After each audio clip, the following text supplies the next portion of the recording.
c'est des choses qu'on avait mis en place au cours des derniers mois, des dernières années, et puis ou que le Covid a un petit peu coupé dans son élan, ou qu'on n'a pas eu, qu'on a mis en place et qui ont été un peu coupés parce que on a été fermé. Et donc là, l'idée, c'est un petit peu de relancer tout ça et de mettre aussi en place de nouvelles choses, puisque la proposition de projeter des expositions, du théâtre et de l'opéra, c'est des choses qu'on faisait très ponctuellement. Et là, l'idée, c'est de s'inscrire dans une proposition qui soit sur l'année, avec des dates fixées pour permettre aux personnes aussi de caler leur programme et d'avoir une programmation variée, équilibrée tout au long de l'année.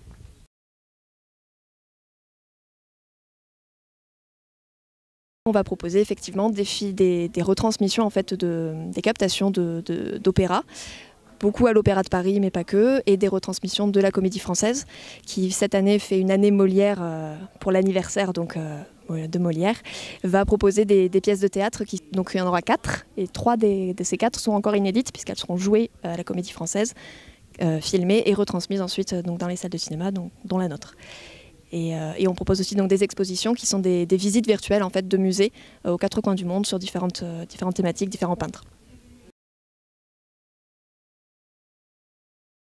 C'est vrai que c'est quelque chose qui nous tient à cœur. Après, on a un cinéma associatif aussi, donc on a cette vocation de s'ouvrir à tous et de permettre à tout le monde de trouver dans ce lieu quelque chose qui lui plaît et qui correspondent à ses attentes. Donc on propose effectivement des séances qu'on appelle Cinéma Différence, qui est un dispositif national dont on est partenaire et qui en fait qui a pour objectif de proposer des séances ouvertes à tous, mais dans un cadre chaleureux, bienveillant, pour permettre à des personnes qui ont donc en situation de handicap, notamment des personnes atteintes d'autisme ou de Alzheimer, ou voilà, des choses qui peuvent avoir un impact au niveau comportemental et qui peuvent parfois, dans des séances classiques, être mal acceptées. Là, l'idée, c'est que on vient et on est accepté tel qu'on est et ça ne pose pas de problème. Et on peut profiter d'une séance de cinéma, comme tout le monde, avec un film de l'actualité du cinéma et se faire plaisir en famille et sans mal-être, sans malaise et dans de bonnes conditions.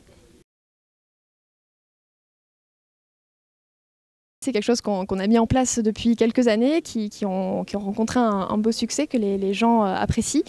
Donc c'est assez classiquement un film suivi d'un goûter, mais aussi d'ateliers. Alors pour les plus jeunes, on va être surtout sur des ateliers créatifs autour de la thématique du film. Et puis pour les un peu plus grands, on va aller sur des ateliers autour du cinéma, sur des techniques d'animation, comment est-ce qu'on fait un film, des techniques sur les effets spéciaux. Voilà, on va essayer de découvrir un petit peu les coulisses du cinéma. On propose aussi, c'est quelque chose qu'on avait proposé une fois, là on va le renouveler, de proposer un double ciné-goûter. L'idée c'est de permettre aux familles qui ont des fratries d'âge différents, de venir au cinéma à la même heure, et les plus jeunes pourront aller voir un film pendant que les plus grands pourront faire un atelier, et ensuite on inverse, les plus grands pourront aller voir leur film pendant que les plus petits feront leurs ateliers. L'idée c'est de permettre aux familles de venir ensemble et de profiter d'un moment de cinéma adapté à l'âge de chacun.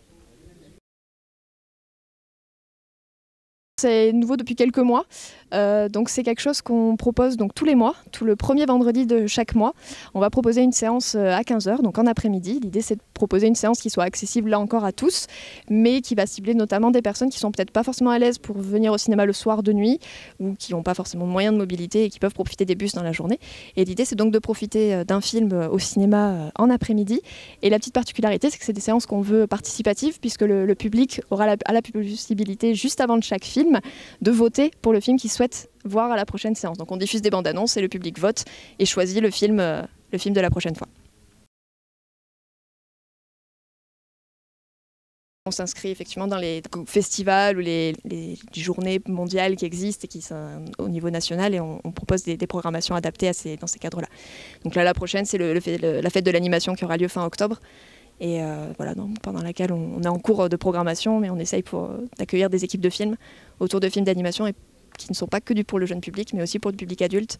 Et l'idée, c'est de valoriser aussi cette proposition de films d'animation qu'on associe beaucoup dans notre esprit aux films pour enfants. Et pourtant non.